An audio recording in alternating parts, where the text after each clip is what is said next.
Now we go to the example 6 of chapter A.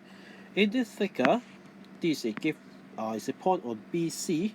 Then we need to find x, y, and z. And when we see this figure, we know what?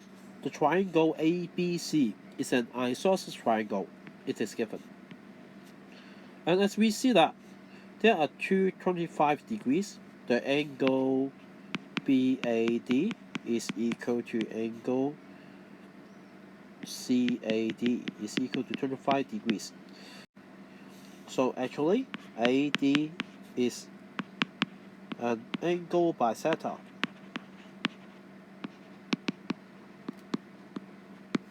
And as AD is the angle bisector of the isosceles triangle ABC, so by the properties of isosceles triangle, what we know is that x must be equal to 90 degrees, and the BD will be equal to DC. That is properties of isosceles triangle. So now we try to write this down as AB is equal to AC and angle AD is equal to angle CAD is equal to 25 degrees. So then what we know is that x must be equal to 90 degrees. That is the property of isosceles triangle.